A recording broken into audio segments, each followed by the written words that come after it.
أعوذ بالله من الشيطان الرجيم بسم الله الرحمن الرحيم ولا نكلف نفسا إلا وسعها ولدينا كتاب ينطق بالحق وهم لا يظلمون بل قلوبهم في غمرة من هذا ولهم أعمال من دون ذلك هم لها عاملون حتى إذا أخذنا مترفيهم بالعذاب إذا هم يجأرون لا تجأروا اليوم إنكم منا لا تنصرون قد كانت آياتي تتلى عليكم فكنتم على أعقابكم تنكصون مستكبرين به سامرا تهجرون۔ میرے عزیزوں، پیاروں، بزرگوں، اللہ کے رسول پر ایمان رکھنے والے میرے دین عظیم بھائیوں، یہ چند آیتیں جن کی تلاوت بھی آپ حضرات کے سامنے کی گئی، سورہ مؤمنون کے چوتھے رکوع کی جو ہے چند آیتیں ہیں۔ اس سے پہلے اس رکوع کی جو ہے 6 آیتیں، اس کی تفسیر اور خلاصہ نچوڑ آپ لوگوں کے سامنے آیا تھا۔ آج انشاءاللہ تعالی رکوع کی ما بقیہ جو ہے 16 آیتیں، اس کی تفسیر خلاصہ نچوڑ آپ لوگوں کے سامنے رکھیں گے۔ چند آیتوں کی تلاوت پر اکتفا کیا گیا، اگر ساری آیتوں کی تلاوت کرنے جاتے تو کافی سارا وقت چلا جاتا، اس لیے چند آیتوں کی تلاوت پر اکتفا کیا گیا ہے۔ اللہ سبحانہ و تعالی نے اس میں جو ہے اس سے پہلے جو آیتیں پڑھی گئی تھی 6 آیتیں، اس میں اللہ سبحانہ و تعالی نے یہ باتیں ارشاد فرمائی تھی کہ پیغمبروں، پاکیزہ چیزوں میں سے جو چاہو کھاؤ اور نیک عمل کرو، یقین رکھو کہ جو کچھ تم کرتے ہو مجھے اس کا پورا علم ہے، اور حقیقت یہ ہے کہ یہی تمہارا دین ہے، سب کے لیے ایک ہی دین، اور میں تمہارا پروردگار ہوں، اس لیے دل میں صرف میرا رعب رکھو۔ پھر ہوا یہ کہ لوگوں نے اپنے دین میں باہم پھوٹ ڈال کر فرقے بنا لیے، ہر گروہ نے اپنے خیال میں جو طریقہ اختیار کر لیا ہے اسی پر مگن ہے، لہذا یہ پیغمبر صلی اللہ علیہ وسلم ان کو ایک خاص وقت تک اپنی جہالت میں ڈوبا رہنے دو۔ کیا یہ لوگ اس خیال میں ہیں کہ ہم ان کو جو دولت اور اولاد دیے جا رہے ہیں تو ان کو بھلائیاں پہنچانے میں جلدی دکھا رہے ہیں؟ نہیں، بلکہ ان کو حقیقت کا شعور نہیں ہے۔ حقیقت یہ ہے کہ جو لوگ اپنے پروردگار کے رعب سے ڈرے رہتے ہیں اور جو اپنے پروردگار کی آیتوں پر ایمان لاتے ہیں اور جو اپنے پروردگار کے ساتھ کسی کو شریک نہیں مانتے، اور وہ جو عمل بھی کرتے ہیں اسے کرتے وقت ان کے دل اس بات سے سہمے ہوتے ہیں کہ انہیں اپنے پروردگار کے پاس واپس جانا ہے۔ اللہ فرماتے ہیں یہ وہ لوگ ہیں جو بھلائیاں حاصل کرنے میں جلدی دکھا رہے ہیں، اور یہ وہ لوگ ہیں جو ان کی طرف تیزی سے آگے بڑھ رہے ہیں، یعنی یہ حق بات سمجھتے ہیں اور جو ہے اس پر عمل کرنے میں تیزی دکھا رہے ہیں۔ آگے جو آیتیں پڑھی گئی اس میں اللہ فرماتے ہیں اور ہم کسی شخص کو اس کی طاقت سے زیادہ کسی کام کی ذمہ داری نہیں دیتے، اور ہمارے پاس ایک کتاب ہے جو سب کا حال ٹھیک بول دے گی، اور ان پر کوئی ظلم نہیں ہوگا کہ ہم جو بھی اعمال کرتے ہیں فرشتے لکھ رہے ہیں، چاہے اچھا عمل ہو یا برا عمل ہو، اور اس کو لکھ لیا جاتا ہے، اور جو ہے کل قیامت کے دن اللہ سبحانہ و تعالی وہ سب تمام چیزیں ہمارے سامنے کھول کر رکھ دیں گے۔ میرے بندے فلانے وقت میں تو نے فلانی نیکی کی تھی، دیکھو ہمارے پاس تیری نیکی لکھی ہوئی ہے، فلانے وقت میں فلانا گناہ کر لیا تھا اور بغیر توبہ کے آپ ہمارے پاس آ گئے ہیں، دیکھو یہ بھی تمہارے سامنے کھلی آنکھوں تمہیں نظر آئے گا، اور جو ہے انسان کے پاس انکار کی کوئی گنجائش ہی باقی نہیں رہے گی۔ اس لیے اللہ سبحانہ و تعالی ظالم نہیں، اللہ سبحانہ و تعالی ظلم نہیں کریں گے۔ ذرہ برابر خیر اور بھلائی کی ہوگی انسان اس کو بھی دیکھ لے گا، ذرہ برابر شر اور برائی کی ہوگی انسان اس کو بھی دیکھ لے گا۔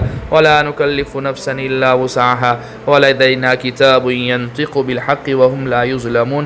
اللہ فرماتے ہیں اور ہم کسی شخص کو اس کی طاقت سے زیادہ کسی کام کی ذمہ داری نہیں دیتے، اور ہمارے پاس ایک کتاب ہے جو سب کا حال ٹھیک ٹھیک بول دے گی اور ان پر کوئی ظلم نہیں ہوگا.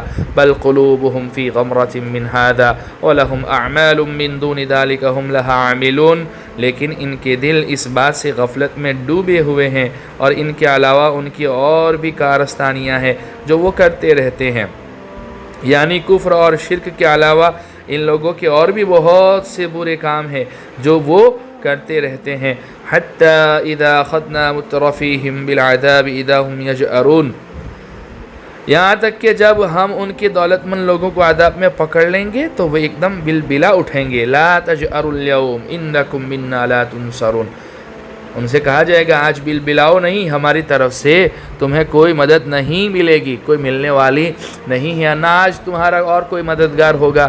کس کے اندر یہ طاقت ہے، کس کے قوت میں اور کس کے بس میں ہے کہ تم کو ہماری پکڑ سے بچا لے. قد كانت آیاتی تتلی علیکم فکنتم علی اعقابکم تنکصون مستکبرین به سامرا تہجرون. میری آیتیں تم کو پڑھ کر سنائی جاتی تھیں تو تم الٹے پاؤں مڑ جاتے تھے، بڑے غرور سے اس قرآن کے بارے میں رات کو مجلس سے جمع کر بیہودہ باتیں کرتے تھے. جیسے مشرکین مکہ کی عادت تھی کہ وہ جو ہے آپ علیہ السلام کو نعوذ باللہ ساحر کہتے تھے، آپ کو مجنون کہتے تھے، دیوانہ کہتے تھے، کاہن کہتے تھے، اور قرآن کو جھٹلانے کی، آپ کو جھٹلانے کی ہم ہر ممکنہ کوشش کرتے تھے. جو ہے ان سے کہا جائے گا کہ تمہارے سامنے ہماری آیتیں پڑھ کر سنائی جاتی تھی، تم تو رات میں مجلس سے لگا کر بیہودہ باتیں کرتے تھے قرآن کے بارے میں، ہمارے نبی کے بارے میں، اور پروپیگنڈا اور منصوبے اور پلاننگ کرتے تھے. افلم یدبروا القول ام جاءہم ما لم یأت آباءہم الاولین. بھلا کیا ان لوگوں نے اس کلام پر غور نہیں کیا یا ان کے پاس کوئی ایسی چیز آ گئی ہے جو ان کے پچھلے باپ دادوں کے پاس نہیں آئی تھی. ام لم یعرفوا رسولہم فہم لہ منکرون. یا یہ اپنے پیغمبر کو پہلے سے جانتے ہی نہیں تھے، اس وجہ سے ان کا انکار کر رہے ہیں. حالانکہ ایسی کوئی بات نہیں ہے. اگر کوئی شخص حضرت صلی اللہ علیہ وسلم اور آپ کی سچائی اور امانت و دیانت سے واقف نہ ہوتا تو اس کے دل میں آپ کی نبوت میں شک ہونا کم از کم شروع میں سمجھ میں آ سکتا تھا کہ چونکہ آپ کس سے واقف نہیں ہے تو اس لیے اس طرح کی باتیں کرتا ہے. لیکن یہ لوگ تو 40 سال سے آپ کی سچائی اور اعلیٰ اخلاق و کردار کا کھلی آنکھوں مشاہدہ کرتے رہے، بلکہ نبوت دیے جانے سے پہلے 2 صفات اللہ سبحانہ و تعالیٰ نے آپ کی جو ہائی لائٹ کروائی، آپ کا صادق ہونا، آپ کا امین ہونا. یہ تو آپ کو صادق اور امین کے لقب سے پکارتے تھے اور کہتے تھے آپ نے کبھی زندگی میں جھوٹ نہیں بولا اور آپ جیسا امین ہم نے دیکھا نہیں. اس کے بعد جب ہم نے ان کو نبوت سے سرفراز فرمایا تو پھر آپ کو جھٹلا رہے ہیں. لیکن یہ لوگ تو 40 سال سے آپ کی سچائی اور اعلیٰ اخلاق و کردار کا کھلی آنکھوں مشاہدہ کرتے رہے ہیں، اور انہیں یقین سے معلوم ہے کہ آپ نے کبھی نہ جھوٹ بولا ہے اور نہ کسی کو دھوکہ دیا ہے. اس کے باوجود وہ آپ کو اس طرح جھٹلا رہے ہیں جیسے وہ آپ کے حالات سے کبھی واقف ہی نہیں تھے. ام لم یعرفوا رسولہم فہم لہ منکرون. یا یہ اپنے پیغمبر کو پہلے سے جانتے ہی نہیں تھے، اس وجہ سے ان کا انکار کر رہے ہیں. ام یقولون بہ جنہ بل جاءہم بالحق واکثرہم للحق کارہون. یا ان کا کہنا ہے کہ ان پیغمبر کو جنون لاحق ہو گیا ہے. نہیں، بلکہ اصل وجہ یہ ہے کہ یہ پیغمبر ان کے پاس حق لے کر آئے ہیں اور ان میں سے اکثر لوگ حق کو پسند نہیں کرتے، کیونکہ ان کی باتیں ان کی مرضی کے موافق نہیں ہے. اس لیے انہیں جو ہے اب طرح طرح کے بہانے بنا رہے ہیں ان کے جھٹلانے کی. نہ یہ وجہ ہے کہ آپ کوئی ایسی نئی بات لے کر آئیں جو پچھلے انبیاء کرام لے کر نہ آئے ہوں. پچھلے انبیاء کرام جو پیغام لے کر آئے ابھی تو وہی لے کر آئے ہیں. نہ آپ کے اعلیٰ اخلاق ان لوگوں سے پوشیدہ ہے اور نہ یہ سچ مچ آپ کو معاذ اللہ مجنون سمجھتے ہیں.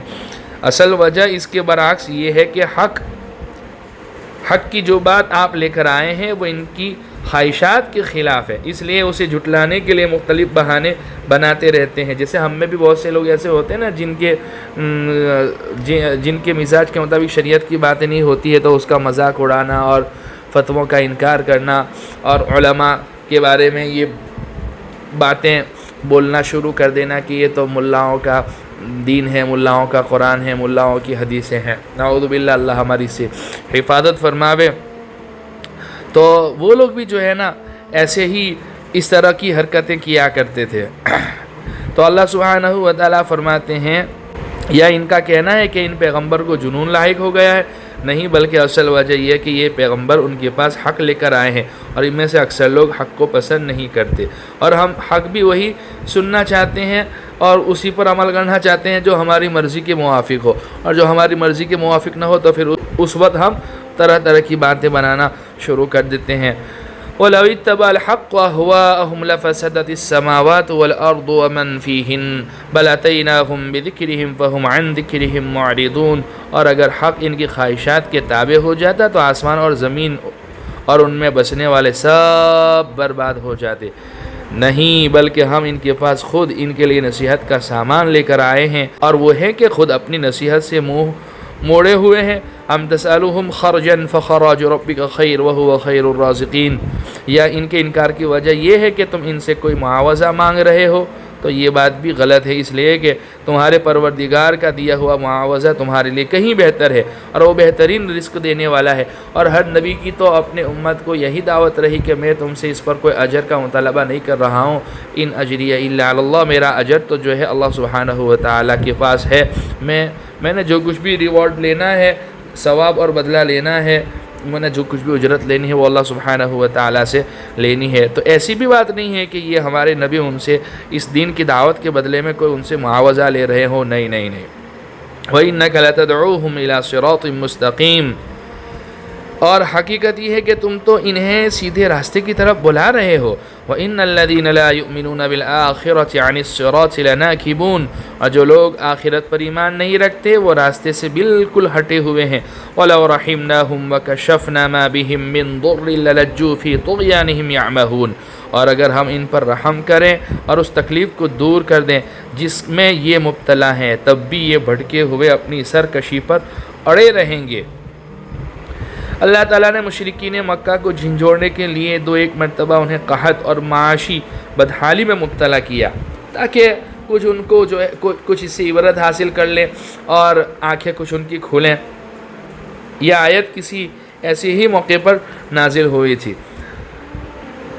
کبھی جیسے اللہ سبحانہ و تعالیٰ دنیا میں بھی جو ہے نا جھنجھوڑتے ہیں تاکہ ہماری آنکھیں کھل جائیں، اور اگر ہم ان پر رحم کریں اور اس تکلیف کو دور کر دیں جس میں یہ مبتلا ہے، تب بھی یہ بھٹکے ہوئے اپنی سرکشی پر اڑے رہیں گے۔